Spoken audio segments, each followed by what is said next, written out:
The transformative care work started several months ago. Obviously, we sort of informed the team first, sort of did some education sessions with them and sort of let them know what was going to be started. The areas where we've done a lot of work focusing on is about reducing patient falls and reducing pressure ulcers on the ward.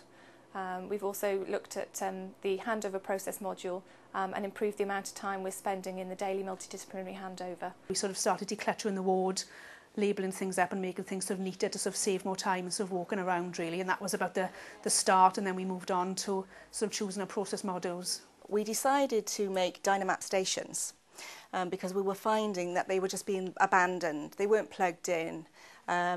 Consequently then, when you were going to do someone's blood pressure, it was taking longer. Bringing in the things like having a nominated key holder, so that we're not running around the ward looking for the keys. We know that nurse has got the keys, so we just go and find that one nurse.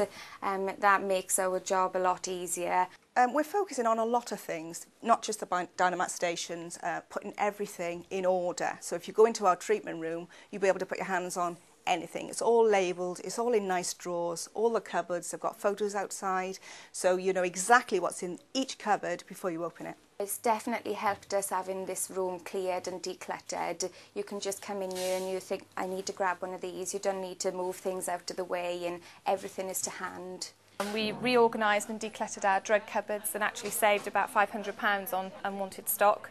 We put together a medicines standard operating procedure to make sure we had the right drugs in the right lockers for the right patients. Transformative care has helped us make care more reliable because we're measuring much more, so we're able to see that what we're actually doing is sort of working.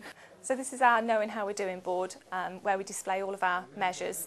Every month all of the data is collected, and the team discuss the results and then look for ways of improving. 41% of time in the beginning was spent with patients, which we felt we were spending more time. It was quite shocking to find that less than half our time was actually spent with patients. And we also noted down the number of interruptions, and 31% of our interruptions were for people looking for the controlled drug keys. 6 months after we started the programme, we repeated the activity follow, and our direct nursing time was 79.7%. And the really good thing is to know that we've recently re-audited and repeated the activity follow, and we're still around 78% of time spent with patients. All patients are risk assessed using the Waterlow score, and if they are deemed at risk, then we put things in place then to help reduce the risk of pressure ulcer development.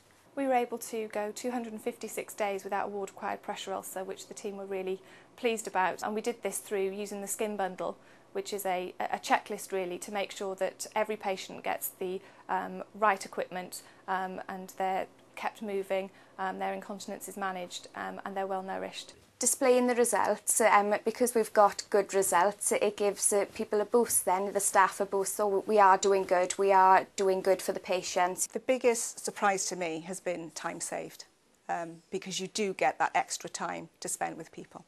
We were able to look at the amount of stock we were keeping on the ward, set minimum and maximum stock levels, so we had the right amount of stock and things weren't going out of date. Transforming care sort of as a ward manager makes me sort of feel more in charge of my own ward, the changes I want to make, and more importantly the changes the team need to make to improve patient care. We've got the power to sort of, and the autonomy to do so.